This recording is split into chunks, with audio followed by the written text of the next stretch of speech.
gets on the field against Miami, and it most assuredly will be at this juncture, there's no set of circumstances that we wouldn't play him with the hopes of winning that game and winning the rest of the ball games. So Jerry Jones is planning on playing Tony Romo even if the Cowboys' playoff chances are remote. Romo is eligible to return in 2 weeks against the Dolphins. Stephen A., do you agree with this thought process? Sure, why not? You're paying him. Why pay him for doing nothing? I'm proud of Jerry Jones. For once, he's not protecting and coddling and pacifying Tony Romo. I'm very touched by this, Skip Bayless. I think this is a beautiful, beautiful thing. What Jerry Jones is doing is throwing him out there to the wolves and saying, go out there and earn your money like everybody else. We don't want you to get hurt. Obviously not, because we're winless without you. We've lost 6 straight. We haven't won a game since, let me look. I'm sorry, Skip. Hold on for a second. Let me look at the exact date. September 20th. Almost 2 months since you won a football game. Let me tell you something, man. I mean, I know that's got to hurt, you know, and hopefully, I will confess this to you, Skip Bayless. I don't want Tony Romo to get hurt again. But also, I am actually rooting for y'all to win. Because, Skip Bayless, I am a family man. I love my loved ones. And, you know, Thanksgiving's coming up. And I don't want you guys to go into Thanksgiving having not won a game since September. I just think that's cruel. I think it's cruel and unusual punishment. I don't want to be that guy. Because, Skip Bayless, contrary to what you try to bloviate out there about me, the Cowboys Nation, I am here to tell you, I care. I have a heart, okay? And I don't want you all to go into Thanksgiving winless in 2 months. Hold on. I'm getting a little bit emotional right now. Hold it. Okay. Okay, I really mean what I say. I wish nothing but the best for y'all. So if it takes Tony Romo not 100% throwing him out there to the wolves in order for you guys to finally win a football game, just one football game without Tony Romo, if that's what it takes, rushing him back, getting him ready to go, collarbone and all, who cares? You're a Dallas Cowboy. If that's what it takes, Skip, I understand. Thanksgiving is rapidly approaching. Whatever it takes. Whatever it takes. Are you finished? Yeah. Yeah, you're finished. I could debate one statement you made about you have a heart. That's a debatable statement, but I'm going to leave that be for right now. Oh, please. Well, you asked for that one, and you got it. Please. No, I didn't. Yeah, you did. I didn't. I'm actually a very nice guy. Yeah. But, no, you're right. Nobody needs to know that. Don't tell nobody. You're right. Don't tell nobody. Let's keep that to ourselves. Back to Molly's question. Should Tony Romo play under any circumstance? Let's do the worst-case scenario. Let's do my Cowboys lose at Jameis Winston this Sunday, where your Giants barely survived the other day. Let's say Dallas loses. They could easily lose this game. In fact, I think I saw the other day Tampa Bay's 1.5-point favorite at home. It'll be dicey. No Sean Lee, out with concussion protocol. I don't know what's going to happen, but let's say they lose it. They would fall to 2-7, and Tony Romo would return to a game at Miami. Now, Stephen A., if we are talking about the AFC East here that New England is clearly running away with, I would say, no, Tony, no. Do not play anymore. He had no surgery to repair a collarbone that he's broken now twice, same place. But they thought it wasn't a big enough break for surgery, so they said, let's just let it heal on its own. Is it healed? They won't know until he gets out there and takes a couple of shots, gets pinned down on the ground a couple of times.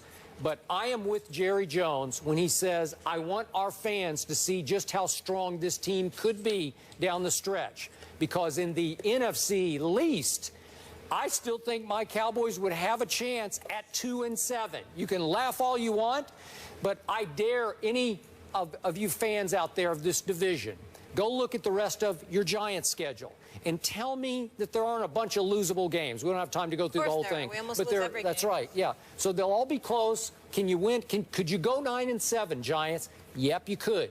I look at the Eagles' schedule. It's very easy for a time here because they got Miami at home, Tampa at home, at Detroit.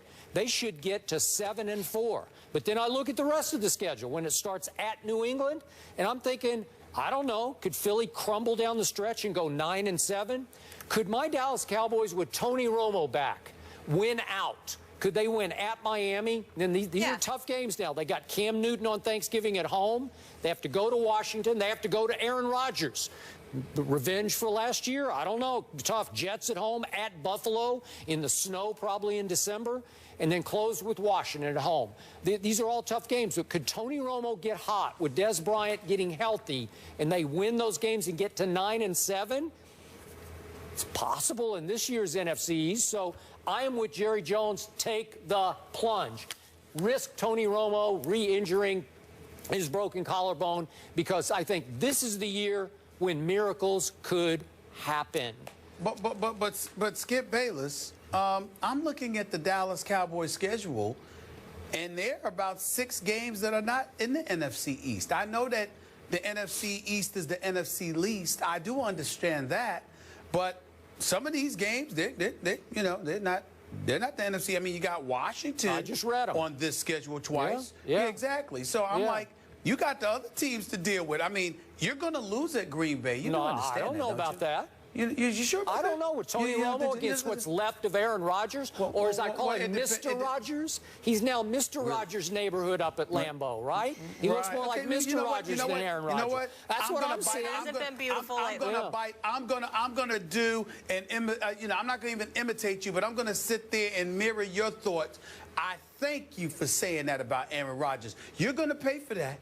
You're going to pay for that, Skip Bayless. You're in a world of trouble because this is not the man to mess with. He's very upset. People have been messing with him week after week. I don't have to mess with him. The opponents do. Late game situation against Carolina last week. You're in trouble. You're going to pay for that, Skip Bayless. You mark my words. You're going to pay for talking about Aaron Rodgers like that with such disrespect. You wait and see. You're going to be in a world of trouble. I'm trying to tell you, you're going to pay for that comment, Skip. Aaron Rodgers is going to tear it up from here on out. I'm trying to tell y'all right now. The last 2 weeks was an aberration.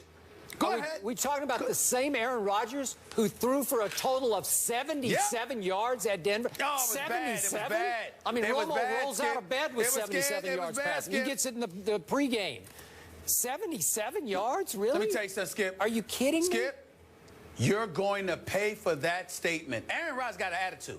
Aaron Rodgers is very, very ticked off. Aaron Rodgers don't make those kind of mistakes the way he made against Carolina in that late game situation. He certainly doesn't throw for 77 yards. Aaron Rodgers didn't lose back-to-back games. And the fact that you're sitting there talking about him with such disrespect, boy, are you going to pay. You just wait and see. I'm not even have to exaggerate. I'm not even worried about it. I actually was happy because I picked Carolina to beat Green Bay last week, and I was actually happy about the way that it ended because Aaron Rodgers is going to have a big-time attitude. I predict for the rest of this year, you will see nothing short of greatness from Aaron Rodgers. You mark my words. You mark it down. Y'all don't understand how bad this boy is. You're not appreciating him. You're just not. I haven't seen that bad boy for a long time. I saw 4th and goal from the 4, and Aaron Rodgers admitted after the game, I got scared. I saw something and I got scared. A pass rusher loomed in his face and he missed Cobb wide open. Just like here, pitch and catch. It's over. We tie. We go to overtime. Please. Nope. That's the bad man. He's just bad now. I don't know what's happened to him. You'll see. I kind of like my chances with the healthy Romo and Dez going back up to Lambeau. I was surprised by you saying that you wanted Romo back in there, even if they're in a big hole. Well, I mean, I'm just looking. It starts like your Giants. Who do they get to play this weekend? The Patriots. Are we sure they're going to win that game? The Giants? I don't think so. For that. Well, I don't know. I'm a little scared of it, but I think I'll go with New England in that game. You're still going to go with New England. And then I look at these other games. Listen, I would say to you, Skip Bayless, the hell with what everybody else in the NFC East is doing. You need to be concerned about whether or not your boys can win a game. I mean, demoralization is kicked in. They might need therapy before they win another game. I mean, you don't know that. They don't need therapy. They need Romo. Romo. That's all I need. Romo love. All right, let's leave it there. Speaking of Dallas, Mark Cuban says he saved all of DeAndre Jordan's text messages from the summer. Wow. The Clippers are in Dallas tonight. Things might get a little awkward. We'll discuss.